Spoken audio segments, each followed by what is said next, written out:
শেষ। আসসালামু আলাইকুম এভরিওয়ান, চলে আসলাম নতুন একটা ভিডিও নিয়ে।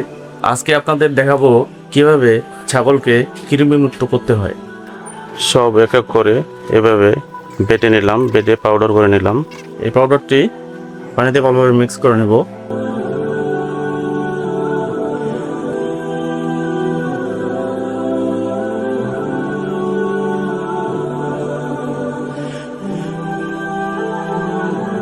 একটি ছাগলের যখন কৃমি হয় তখন দেখবেন ধীরে ধীরে ছাগলটি শুকিয়ে যাচ্ছে এবং হ্যাংলা হচ্ছে। তাই অবশ্যই কৃমি মুক্ত করা ট্যাবলেট সেটাকে অবশ্যই খাওয়াইতে হবে। আর একটি ছাগলের যখন কৃমি হবে তখন দেখবেন আরও অনেক অনেক রোগবালাই তাকে আক্রান্ত করতেছে, যেমন তার মধ্যে পাতলা পায়খানাও আক্রান্ত করতে পারে এবং ধীরে ধীরে দেখবেন ছাগলটি হ্যাংলা হচ্ছে। আমার ট্যাবলেটটি মিক্স করা হয়ে গেছে। আমার ছাগলকে খাওয়াবো, একে একে 5টি ছাগলকে খাওয়াবো আমি। এটি খাওয়াতে গেলে 2টি জিনিস লাগবে আপনার, একটা হলো সিরিঞ্জ আর পানি।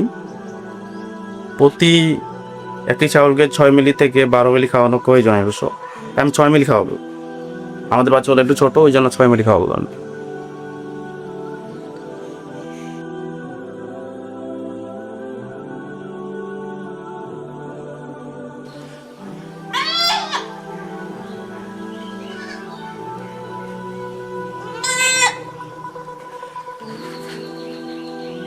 হয়ে গেছে একটা।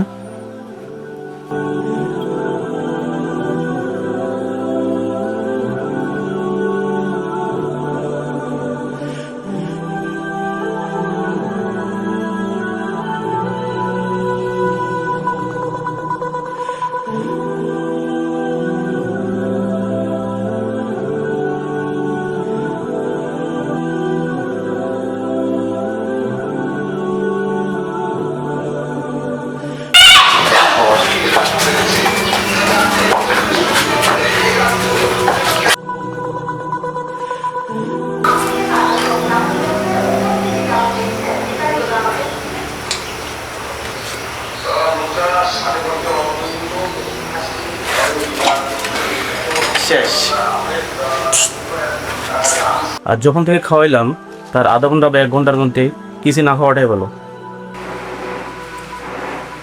আর অবশ্যই কৃমি মুক্ত ডোজ দেওয়ার 2 দিন পর থেকে বা 1 দিন পর থেকে রেগুলার 5 দিন জিঙ্ক সিরাপ অবশ্যই খাওয়াইতে হবে। কারণ জিঙ্ক সিরাপ খেলে যেটা যেটা ঘাটতি থাকে সেটা পূরণ। আমি যেটা খাওয়াবো আপনার নোভা জিঙ্ক খাওয়াবো আমি। বাজারে অন্য আরও প্রোডাক্ট পাওয়া যায়, অবশ্য আপনি যে কোনো একটা জিনিস খাওয়াতে পারেন। আমি খাওয়াবো নোভা জিঙ্ক। আর জিঙ্ক কীভাবে খাওয়াবো সামনের ভিডিওতে আপনাদেরকে জানাবো। ভিডিওটি যদি আপনাকে ভালো লাগে তো অবশ্যই লাইক করবেন, শেয়ার করতে পারবেন। আসসালামু আলাইকুম।